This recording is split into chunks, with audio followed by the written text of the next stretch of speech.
মহিলাদের পাল্লায় পড়লে জীবন ধ্বংস হবে, কথা সত্য। মহিলা এমন একটা জাতি যে তাৎক্ষণিক কথা পরিবর্তন করতে পারে। এই বোকা ছেলে, তোমাকে যেই অদা দিয়েছে সময়ে সময়ে জেনার সাথে লিপ্ত হবে, ওই অদাই কালকে তোমাকে ভঙ্গ করে বিপদে ফেলে তোমাকে কোর্টে জেলে উঠাবে। তুমি সাবধান থেকো। তোমাকে আরো সতর্ক করছি, আজকের পরে তোমার মোবাইলে যেন কোনো মেয়ের নাম্বার আর না থাকে, কোনো মেয়ের সাথে যেন আর তোমার কথা না হয়। তুমি জেনার প্রতিশ্রুতি দিয়ে তার সাথে চলছ। তুমি জানো না জেনা মহাপাপ, তোমার অবৈধ সম্পর্ক আজও চলছে।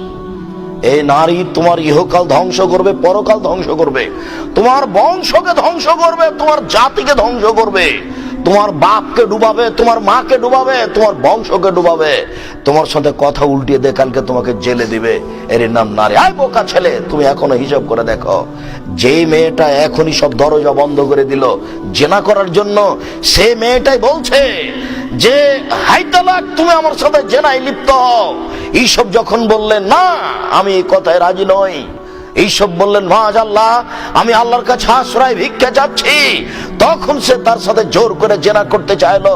সে পিছন দিকে জামা ধরে টান দিল, হাতে তার জামা ছিঁড়ে থেকে গেল। তিনি আগে আগে বের হলেন।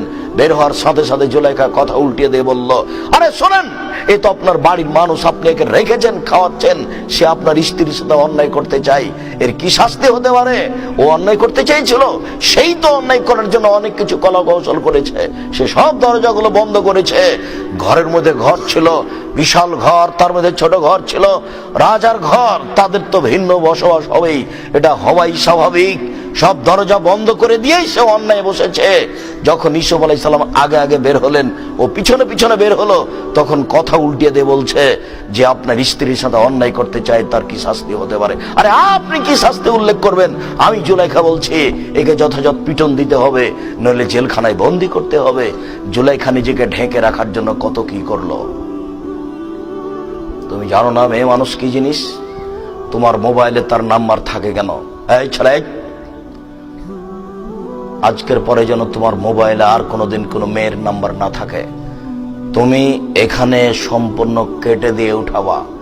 আব্দুর রাজাক সাহেব, কতগুলো নাম্বার আমার মুখস্থ আছে। আমি যখন একাই থাকি তখন দেখি ধীরে হাত চলে যাচ্ছে, যাবে, এ কথাই স্বাভাবিক। তোমাকে আজকে একটা কৌশলের কথা বলে যাচ্ছি, শোনো।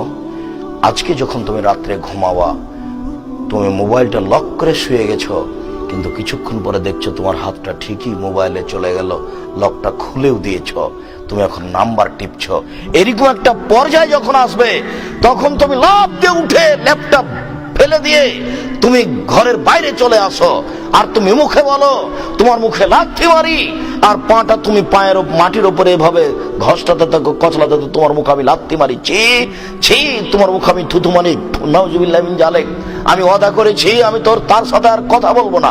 শয়তান, তুই চলে এসেছিস, এই শয়তান, তোর মুখে আমি লাথি মারি, এই শয়তান, তোর মুখে আমি লাথি মারি, নাউজুবিল্লাহ মিন জালিক, নাউজুবিল্লাহ মিন জালিক, নাউজুবিল্লাহ মিন জালিক, ছি ছি, থু থু, তোর মুখে আমি থুথু মারি। ও মানে শয়তান চলে এসেছে। তুমি 2-1 মিনিট পরে দেখবা ঠান্ডা হয়ে গেছে।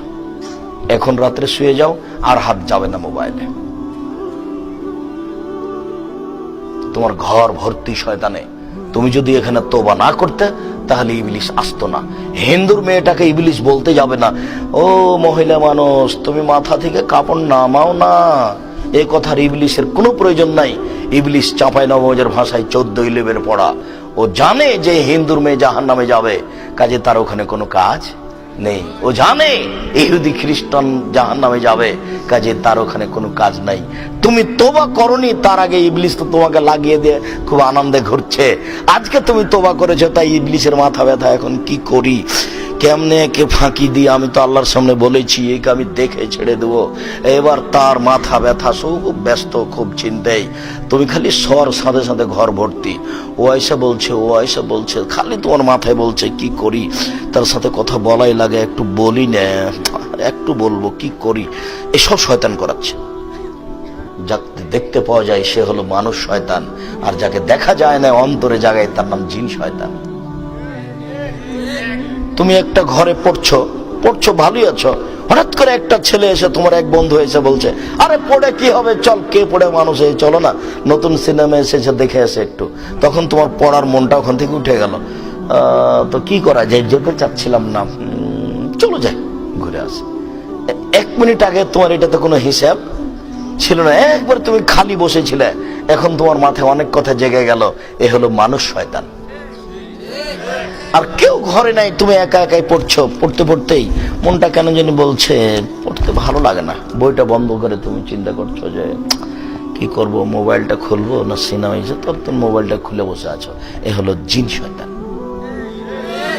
তুমি একটা মুসলমান ছেলে, রমজান মাসে সিয়াম পালন করো, নামাজ পড়তে যাও, তোমার মোবাইলে ল্যাংটা মেয়ে এতগুলো কেন, এটা কি করে হয়? আবার বাপ মা সবাই মিলে তোমাদের টিভিটা খোলা থাকে, যখন নাচে ওই মেয়ে তখন তোমার মাও দেখে, তোমার বাপও দেখে, তুমিও দেখো, মানে এরা সব গরু ছাগল পশু প্রাণী। বুঝেও বুঝে না ওরা অন্তর আছে, বুঝে না, দেখেও দেখে না ওরা চক্ষু আছে, দেখে না, শুনেও শুনে না ওরা কান আছে, শোনে না। উনাইকা কালানাম, তারা পশু প্রাণীর মতো, তারা গরু ছাগলের মতো, তারা কুকুর শ্রীগালের মতো, ভালো হওয়া যায় বরং তার চেয়ে খারাপ। তবে এখনো তোমাকে আল্লাহ গরু বলেননি। কেন? গরু কোনোদিনই মোবাইল আর এই টেলিফোন টিভি বন্ধ করতে পারবে না। তুমি ইচ্ছে করলে আজ থেকে বন্ধ করে দিতে পারো। গরুর মধ্যে আর তোমার মধ্যে পার্থক্য আছে। আল্লাহ তোমাকে বলছেন গরুর মতো, বলছেন না যে গরু। কোন সময় আল্লাহ আপনাকে সরাসরি গরু বলেননি, বলছেন গরুর মতো। তার মানে মা বাপ ছেলে মেয়ে সবাই ল্যাংটা মেয়ে দেখছি। তো এখন যদি বলে যে আমরা ভালো মানুষ, তাহলে হলো কথা? যদি এখন সবাই বলে যে আমরা তাহাজ্জুদ পড়ি, ওর মাও তাহাজ্জুদ পড়ে, তো এটা ভালো হলো কথা? এটা কি কথা হয়? এটা হয় না। সম্মানিত দিনী ভাই বোন, তোমাকে আরো সতর্ক করছি। উপস্থিত বৈঠকের মুসলিম বোন, জানি না এসব এলাকায় মহিলার বক্তব্য শুনতে আসে কিনা। অবশ্য আমরা তো চাঁপাইনবাবগঞ্জে অনেক দেখি সবচেয়ে বেশি আছে দিনাজপুরের দিকে, আপনার গাজীপুরে কিছু কিছু দেখা যায়। আগে তো মোটেই ছিল না, এখন বেশ কিছু